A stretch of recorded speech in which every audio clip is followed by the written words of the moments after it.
Hi guys, Chris here with Super Savvy Travelers. Hey, today I wanted to go over a few things that a lot of property hunters might be thinking about. And I've been kind of going over, the groups and things on Facebook and looking at the questions that people have and going, wow, I really need to do a video on some of these things.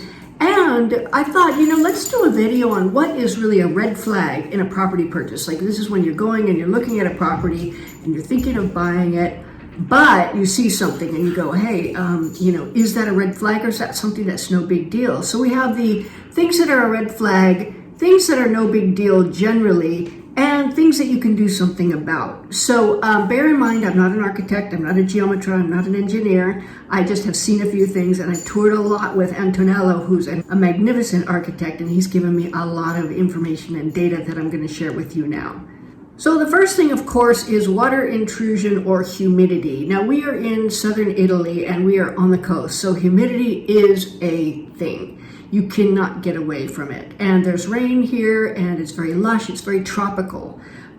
Today it's very humid, so there is a lot of the humidity problems that come along with that type of an atmosphere. And sometimes they're no big deal. For example, a lot of times when a house has been closed up a lot, the inside will get little moldy areas, which here is it just is. It's not considered a big deal here, even though in California it's like this big horrible thing.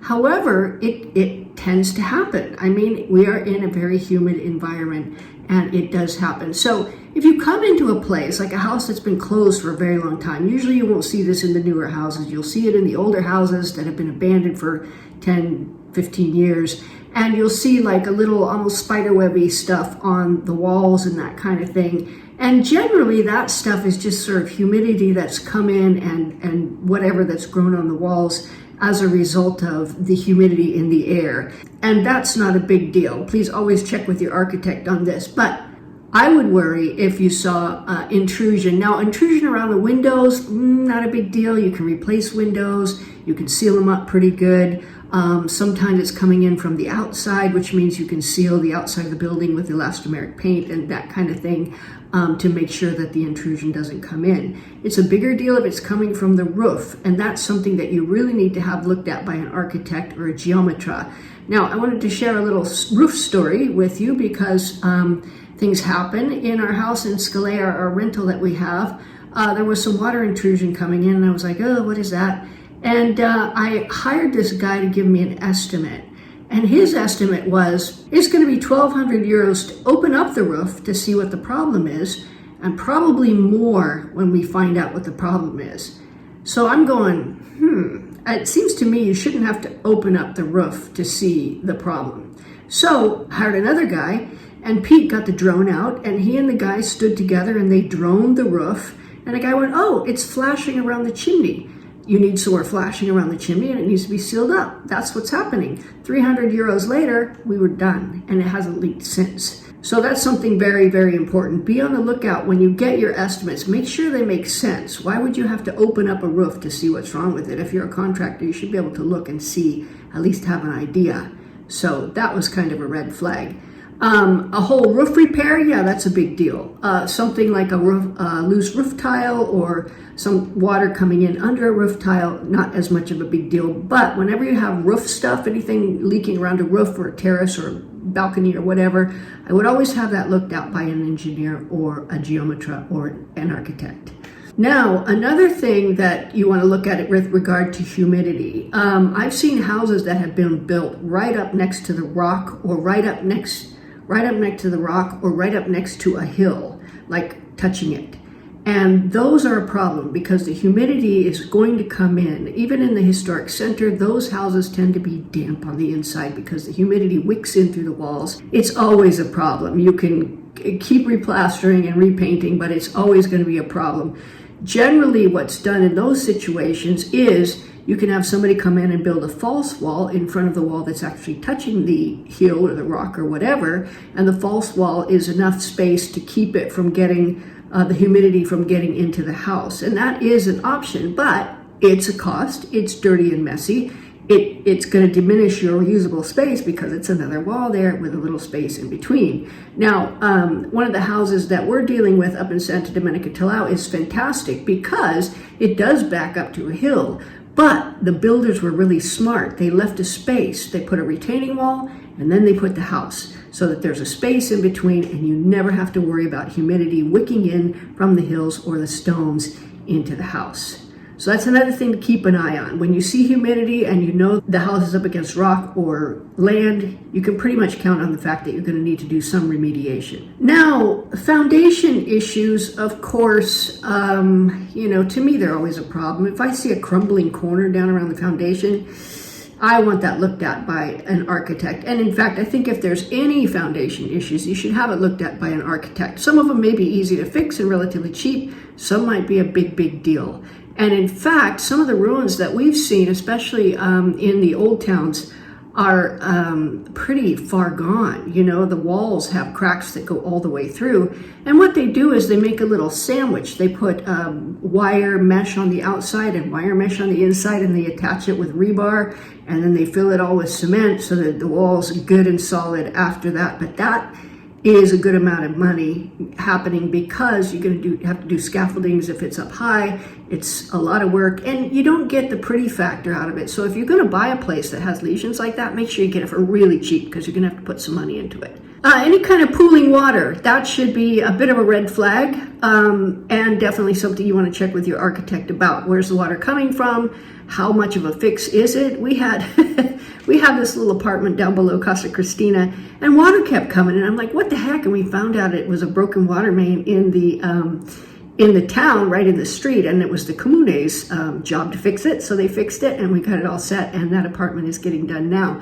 But, it was a while before it became obvious as to what was going on with that, and there was water coming in. So that's something to keep an eye on. A house where the space is just too small is not a good value. You cannot make it bigger, and there's only so much you could do on a really small space. Now, if you're looking for a vacation home and you're buying like a studio apartment or some tiny apartment, and you're only going to have a few clothes there and a toothbrush or whatever, that's fine. But if you're going to live there, you need to make sure there's space. I saw a listing recently, and it was a very small house. It was very cute, very pretty, but there was no shower anywhere to be seen. And I'm like, well, where's the shower? The bathroom was way too small to put a shower in. I don't know how these people survived. They must have done sponge baths or something like that.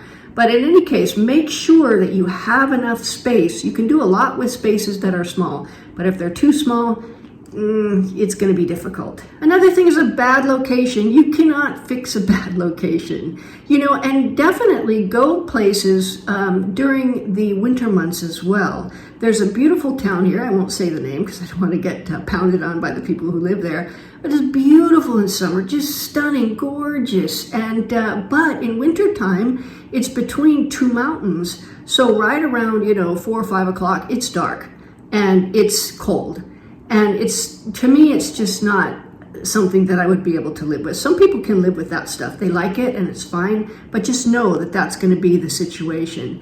Another thing is if it's in a historic center with a lot of steps, you can't change that. You can't make it any better. So take a look at that and make sure that location is going to work for you even as you get older. Now, electric systems. You can go through a lot of these houses here in Calabria. Many of them were built in the 80s and the electrics really are outdated. I would say if you're buying an apartment or a house that was built in the 80s, you're probably going to have to redo the electrics to some extent. Maybe not all of it, but you're going to have to redo part of it. That's what we've seen.